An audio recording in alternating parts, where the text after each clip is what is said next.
Welcome to Full PreFrontal, the show that exposes the mysteries of executive functions. This show is a collection of conversations about the role of the prefrontal cortex, which impacts your focus, planning, problem-solving, emotional balance, and independence. These conversations will introduce mental tools that will empower you to shift your mindset for a successful life.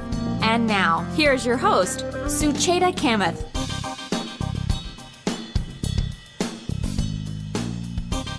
All right, welcome back to Full PreFrontal, where we are exposing the mysteries of executive function. As always, I am here with our host, Sucheta Kamath. Good morning, my friend. Good to be with you. As always, I'm very much looking forward to your conversation today. Kick things off for us, please. Well, good morning to you as well, Todd. And it's such a delight to be here. You know, I am obsessed with Henry Winkler. He's one of my favorite. An actor, I guess not a comedian, but more like an actor. And recently I've been watching him in an HBO show called Barry, and he's just phenomenal. But recently I had a chance to hear him on Fresh Air and a couple of other places. And he came to our International Dyslexia Association of Georgia, organized an event where he was a chief guest of honor, and he came and spoke about growing up with dyslexia and learning disability. And he talks about his parents who were, Eastern European, I think, and referred to him as a dumb dog in German, when he was growing up. He never received any support. He was quite often criticized for struggles that he had in learning, and he was often blamed for not thinking. And, as I was listening to this, it just reminded me that the way we address thinking in general in the context of education, and that's why I'm so excited to speak to our guest today. But we often talk about thinking as if it's an effortless process, just as breathing is, and somehow it should be present without instructions. We often even tell students that, why don't you just think? But in fact, what we know from neuroscience, education, cognition, cognitive psychology, I guess, is that thinking can be referred to with various names, including executive function or mindful reflection, cognitive process, intelligence, even attention, reasoning, and finally, metacognition. So I wanted to kind of explore that today and also see how can we really prepare the next generation of young minds and provide them with all the tools for thinking. So that's why this wonderful speaker. So today we have Kathleen Kryza in the studio, I guess, and she's a lifelong learner, an experienced educator, and outstanding presenter. I personally have had a chance to hear her, so I can vouch for that. She's passionate, informed, and committed to bringing the best educational practices to educators and parents so that they can help all children to succeed.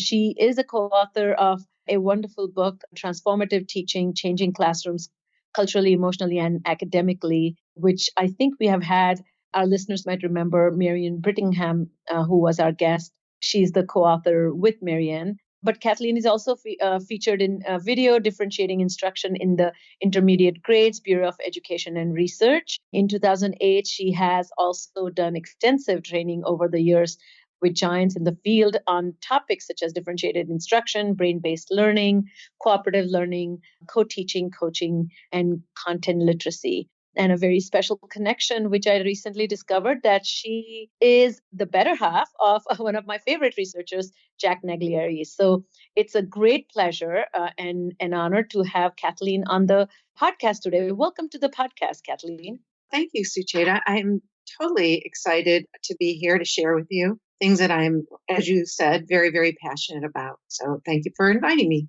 So let's jump into it. So how would you describe your own executive function?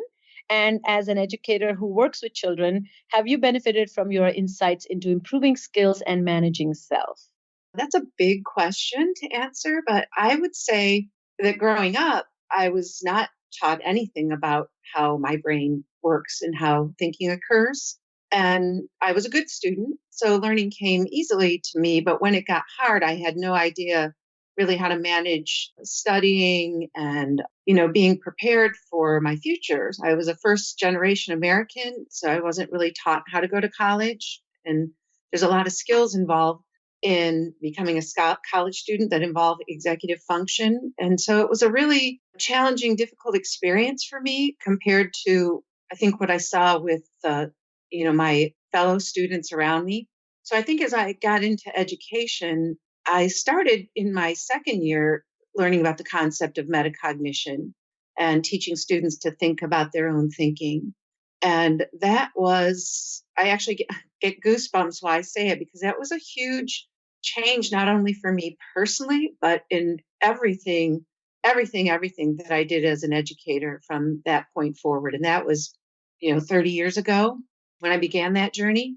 So I know without a doubt in teaching this way, teaching in a metacognitive way, and helping kids understand how their brains learn. I wish I'd had that growing up. I wish I'd been able to give more of the brain research that we have out there to the students I worked with back then. But I do know that when I changed and shifted to teaching them about, to me, executive function and metacognition are two of the same, they're woven together. I've made a difference for kids. It's made a difference in my life to be aware of how my brain learns and the neuroplasticity that even though I age, I can still make changes in neural connections in my own brain. It's a lifelong process. So big impact on me personally and professionally. Yeah, you know what? I think what's reverberating with me is that fundamentally you had a great sense of openness within. And to me, that's a sign of a strong executive function, being receptive, being open. And another thing that you said that struck a chord with me, that being a student, being a good student, particularly, I think you assume that thinking is going to continue to be effortless just the way it has been earlier.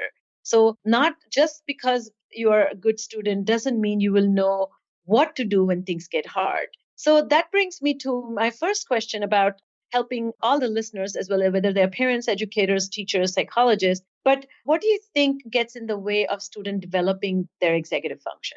Adults, whether they're parents or teachers, we have a tendency out of such a good place in our hearts to do too much of the thinking and the planning for students and children. And what we do when we take away their thinking and their planning, we become their prefrontal cortex. So we become their, prefrontal cortex is where executive function unfolds. And when we become their prefrontal cortex, they aren't developing their own prefrontal cortex.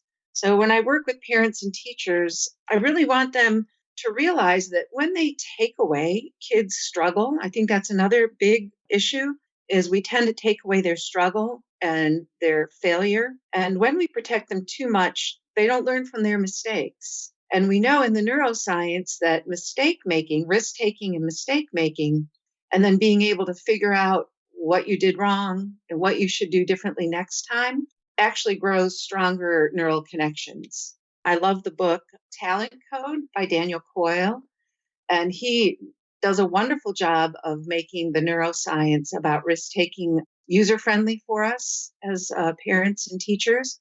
And in there, he talks about how when we make mistakes and we work through them, the myelin that wraps around those neural connections is actually stronger. So as adults, when we take away their struggle, what we're doing is we're sending the message that they aren't capable. So we want to let them fall off their bikes and fail that test and not rescue them every time something goes wrong, because then we're their prefrontal cortex and we've take risks, make mistakes. Yeah, and I think I love this book called Blessings of Skinned Knee. I don't know if you have ever read it. I haven't. It's a phenomenal book written by a psychologist in Los Angeles area, as she serves these affluent families and their children. And one of the things that she talks very passionately about is the same exact thing, that our motivation is to protect and to seal and provide comfort to our children, but we are doing more harm than we know. And you're right. I think I haven't heard an educator talk so emphatically that what comes in the way of developing executive function is adults. So I love that framework. So let's elaborate that a little bit more. What kind of role do children's own ability of developing executive function, which is on a trajectory of slow and gradual incline, come in the way of keeping up with the demands on their executive function? So, for example, a fourth grader is going to be more proficient than a seventh grader, but the instructional process may be such that the fourth grader is expected to have certain level of proficiency, but he may not have it, and that can cost him, or that can become a big barrier in general success or even, interpersonal relationship. Do you have any thoughts about that? I think what you're asking me is about the developmental. Am I understanding that you're asking me about the development of executive function through the ages? Exactly. So what I'm asking is that there's one element which is the expectations, and a lot of doing for children can come in the way, as you mentioned. But then the second component, which is there's an actual delay in certain children's brains because of developmental challenges that can cause problems with their executive function. And yet we are expecting them to have certain executive function proficiency. So how do we understand that in the classroom setting when different children are developing at a different pace their executive function? Students, like plants, all develop in different ways and at different times. And the idea that every child should be reading at the same time, or, comprehending text or figuring out math problems, is just, we know that's not true. We know with the neuroscience that all brains develop differently and at different times. And that some brains, come with struggles, with learning struggles that are different than the other kids. As a special education teacher, when I was started teaching, I was a general education teacher. I taught English, and I had 125 kids, and I didn't have any knowledge about how to work with kids that struggled, but I had them. And so I went back and got my special education training because I wanted to understand the brains of kids who learn differently. And so the more as educators we understand that kids that learn differently, whether it's cognitive development or learning disabilities or ADHD, the more we can support them in the classroom and not expect them to learn the same way that other students learn. So we need to understand that their executive function may develop more slowly. So they may need more repetition, or generally what they need is more, modeling and scaffolding of the kind of skills that we want them to use in the classroom. It may be that they develop those skills a year later. I've always said I provide my special ed students with the tools that I know are good tools for becoming stronger in their thinking and executive function, but I might not be there to see when it pops. I like that. Like tilling the soil, and you may not be there for the beautiful garden.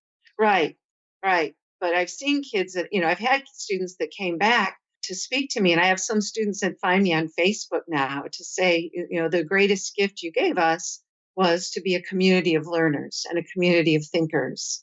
And I think that's the gift we give all kids, and then we don't assume that they're going to get it in the same way at the same time. And when we create that kind of whether it's a home environment where you have one child has a challenge, or a school environment where we have them all, that we create that space where we say, it doesn't matter when you get it, it matters that we're all learning to develop our thinking, and we all can.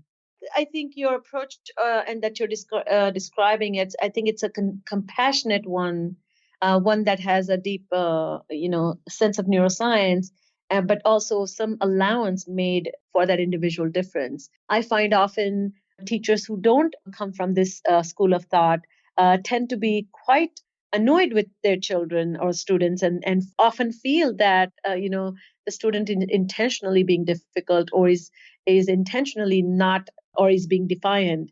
So you're kind of inviting them to change their mindset a little bit. Absolutely inviting them to change their mindset. Talk a little bit about that. What does that look like in terms of education, where teachers themselves changing their mindset, as well as then, as a result, maybe teaching students to change their mindset? In the workshops that I do and in the transformative teaching book, that is what I lead with. And that is the most important change.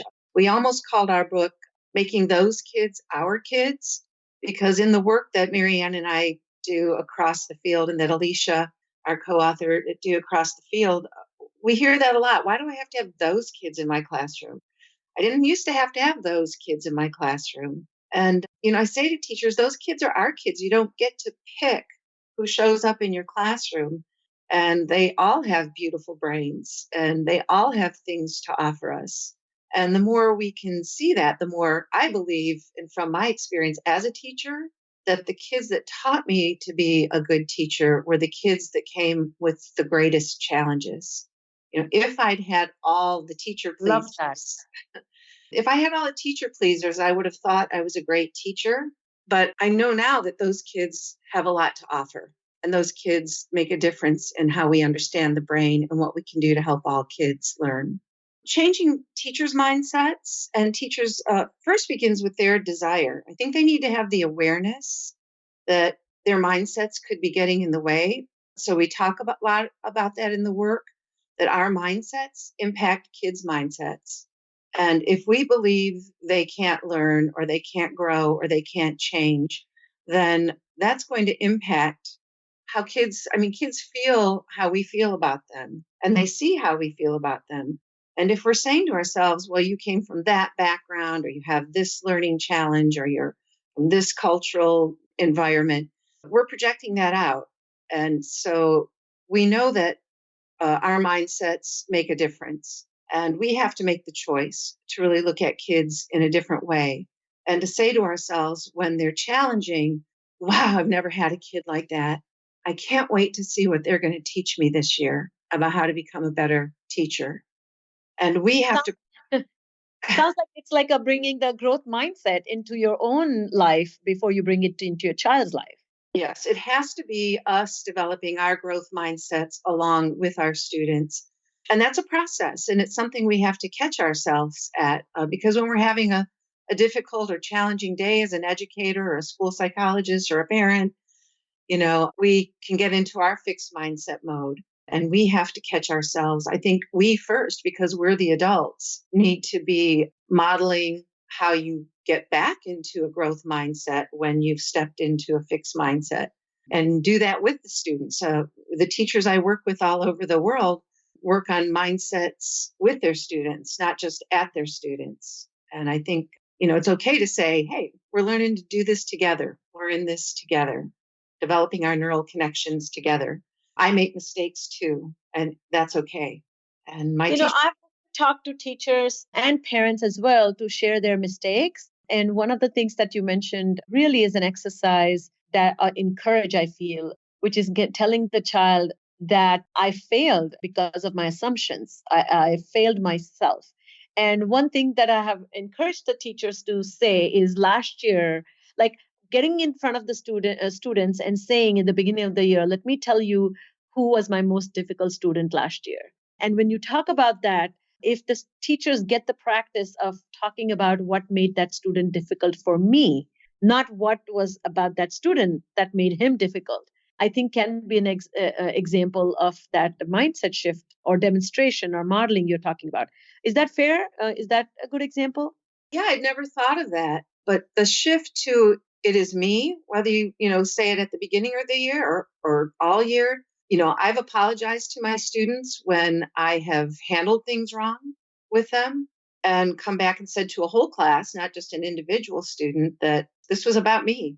It wasn't about you. It was, I made a mistake. I didn't handle this well. Let me have a redo. And that's such a powerful thing for them to realize that we take ownership of ourselves and our own growth and our own mistakes. We're setting a powerful message, and we're helping them understand that we're human and that we're growing as well, and that it's okay to have those discussions.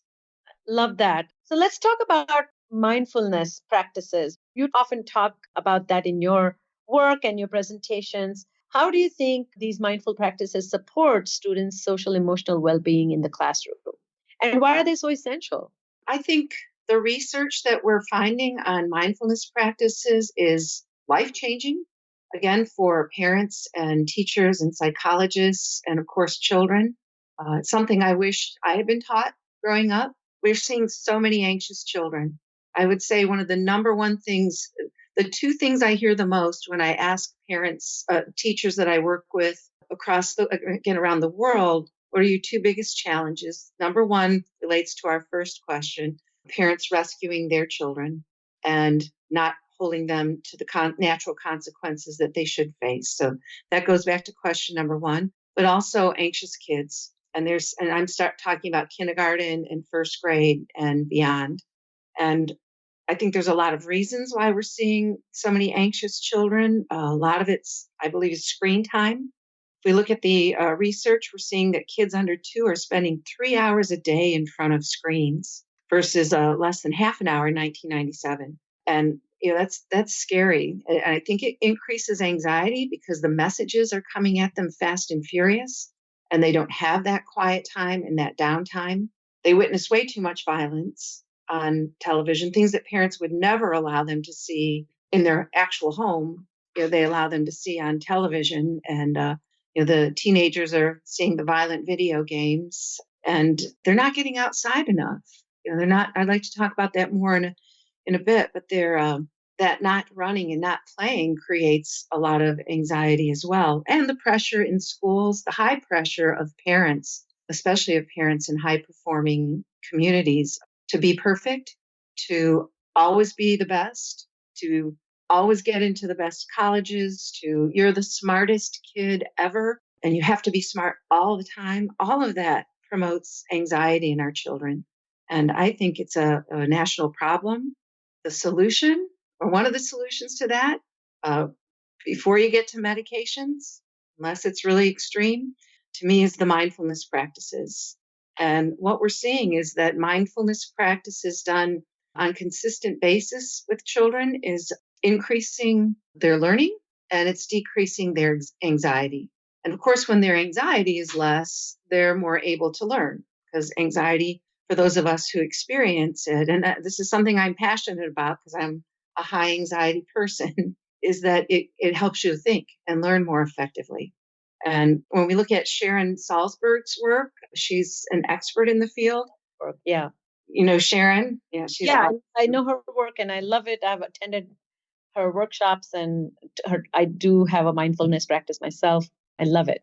Yeah, she's powerful. And she did 8 weeks of mindfulness practices with 4th through 6th graders. And when she looked at the research, again, she saw the decrease in anxiety and improved attention, really important for our ADD, ADHD kids, less emotional reactivity, which is, many types of our students, and more acceptance of themselves, which is so healing and healthy.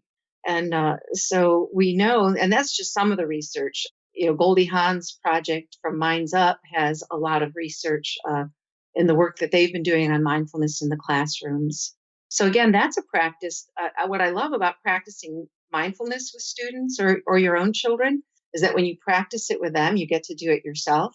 So it's another skill. I think, the most powerful skills for building executive function and calming the brain are good for adults as well as they are students, and equally as important.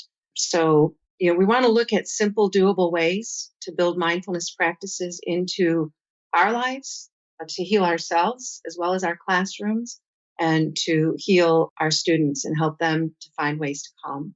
And we're really seeing benefits of that in both the inner city schools. They're doing work on that in Baltimore schools and seeing a reduction in suspensions. But I think it's equally important for the students of very high-powered, high-pressured schools that I work in. I think what I'm hearing you speak about is this idea that the most important thing, I think, is not getting addressed in everyday education is teaching children to come from a place where there's greater acceptance of self. I think this notion of a perfect learner to me is a myth, because by definition, learning means you don't know. So then I often find that the children are put in a place where they come with this mindset that I should have already known. And then I don't understand, how would you know something that you're about to learn? And you're learning because you did not know. So if you have that self-acceptance that not everything that you don't know is because you are having a difficulty, but it is because the nature of the job of being a student can be extremely healthy and healing, as you mentioned. So I love that, what you're saying. Tell me a little bit about how do you think, what are the doable ways that teachers and parents can promote children being in charge of their learning lives and their social emotional lives? I think it's a fascinating topic.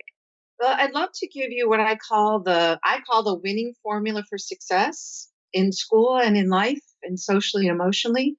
And then I'd also like to give you some really pragmatic practices that you can do. with your children in the classroom, the formula that I teach and all the work that I do is that mindsets plus skill sets equal results. And I think, let me explain that, but I think it's really essential that we teach children and that we understand how brains develop and how they learn to think and how they learn to learn. And that learning, Less more. I'll tell you more. So let's look at the mindset part, from Carol Dweck and other researchers' work. And we know that if we don't have growth mindsets, if we're saying negative things to ourselves, if we're saying we can't do this, that your thoughts actually sculpt your brain.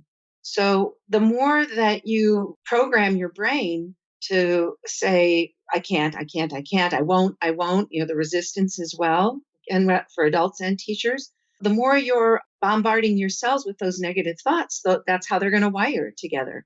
What I teach my teachers and students is that neurons that fire together wire together. So if what you're wiring in the brain are negative thoughts, that's going to be what your life view, what you create, that negativity bias.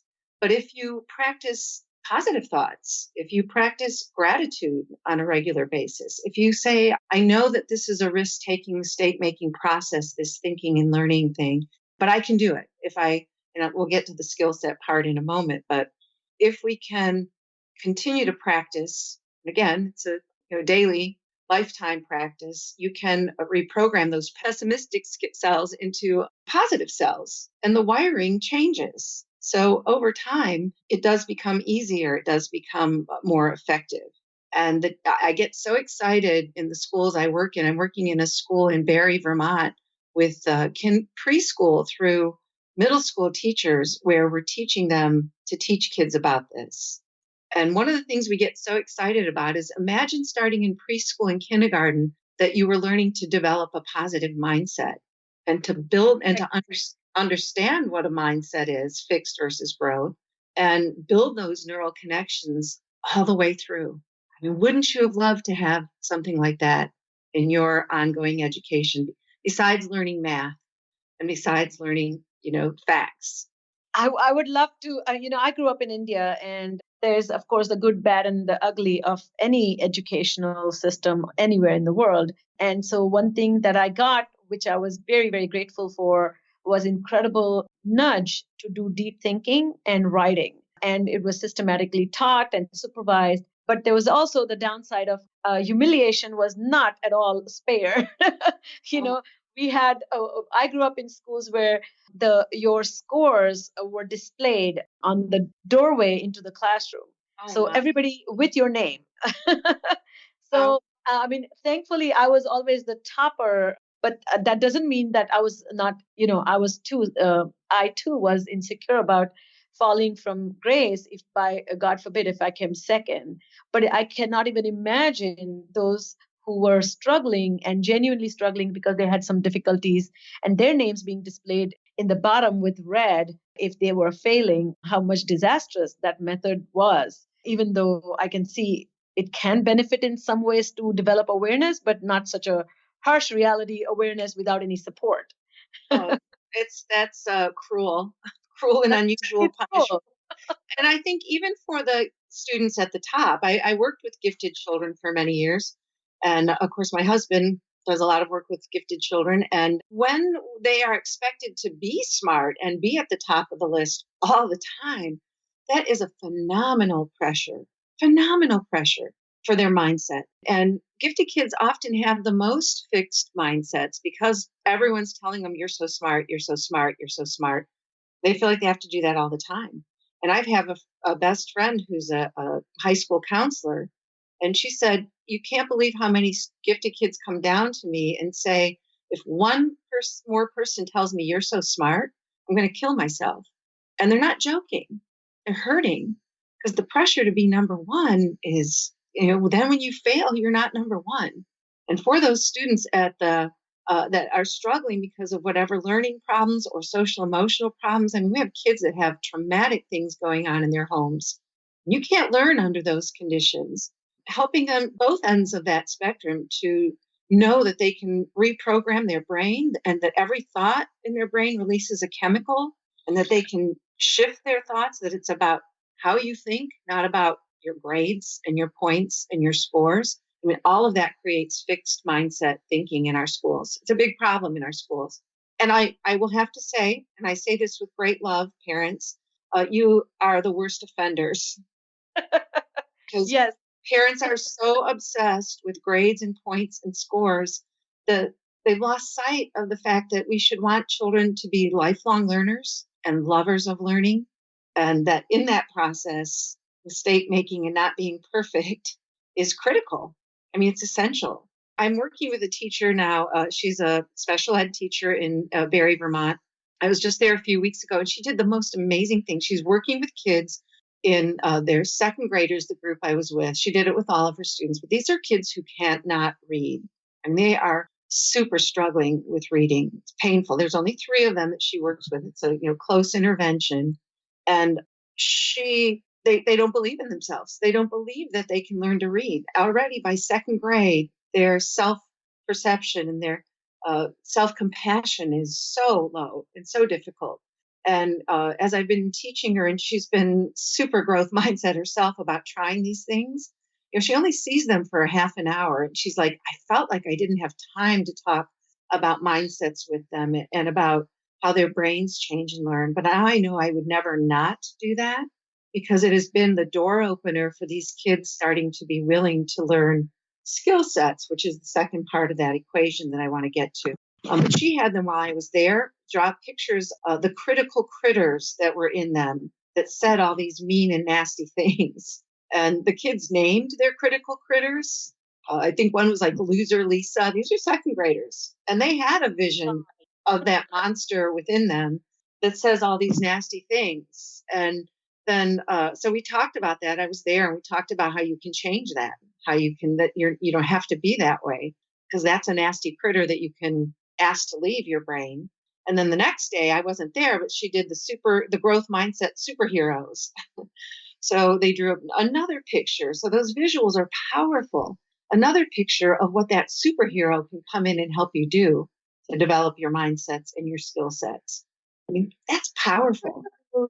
So powerful. And I can even imagine this being a lifestyle, not just in teaching, but even raising children, but even as workplace. Can you imagine the critical critters at workplace, and then growth mindset, he's superheroes at workplace? So I see this being really infiltrating our lives, all aspects of our lives. Beautiful example, Kathleen.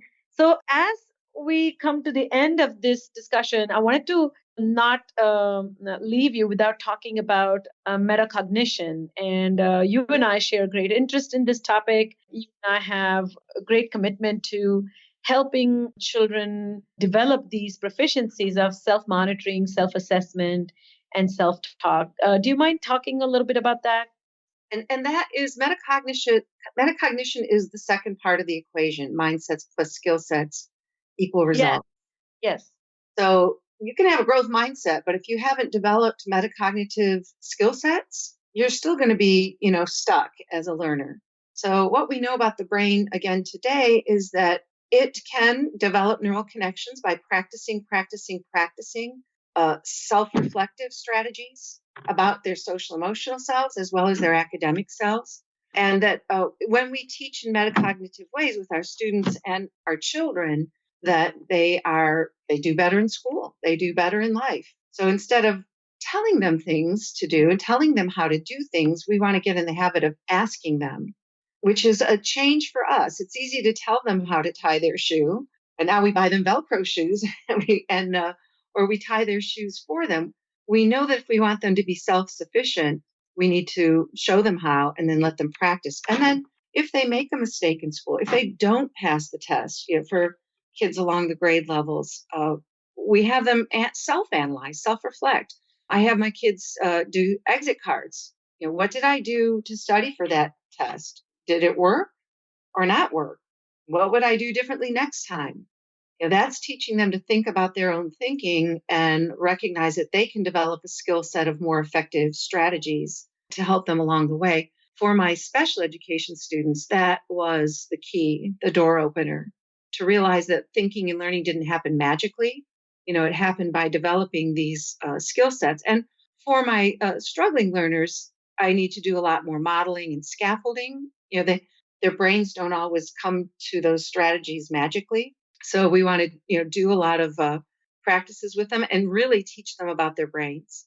I teach them about their prefrontal cortex and how that's the place where they plan and where they come up with effective strategies, and that they can build a toolkit of strategies over time, and that using those strategies effectively can help them be effective in life with their friends, with their academics. So I just have to tell a fun story. I've been teaching my granddaughter about that. And she came downstairs. She was spending the night with us, and she came downstairs. She's 7. And she said, when I was getting dressed today, I realized that I didn't have the capris I wanted to wear because I'm going in the water. But I used my prefrontal cortex. And I came up with a plan to hike up my pants so that I would be able to go in the water. Oh, And I see that with the teachers that are being very intentional and very transparent about teaching kids that plans are built in the prefrontal cortex, and that when you think about your own thinking and you get stuck, you don't quit, you come up with a plan. Could I ask for help? What should I do differently? Can I look in the book? Can I ask a friend, phone a friend, so that they have a plan? I teach them, and I'm hitting my hand on my forehead. I teach them, I need a plan. And that they need to think smart. They need to stop and think. They need to make a plan. They need to take action. They need to review to see if that plan is working, and then either try again if it's not working, or ta-da, I got it.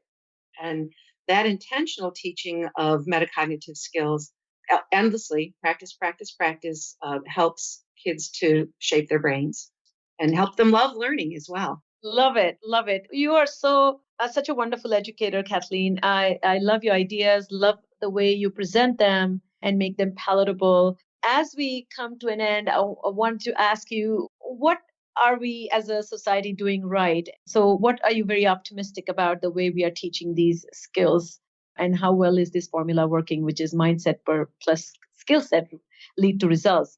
And what are your worries about the world, because these skills take time and because some may know about it, some may not know about it? So, do you have any closing thoughts about that? Well, I'll start with the worries and end on the happy note. I'm glad you changed the order. That's what I meant. Yes.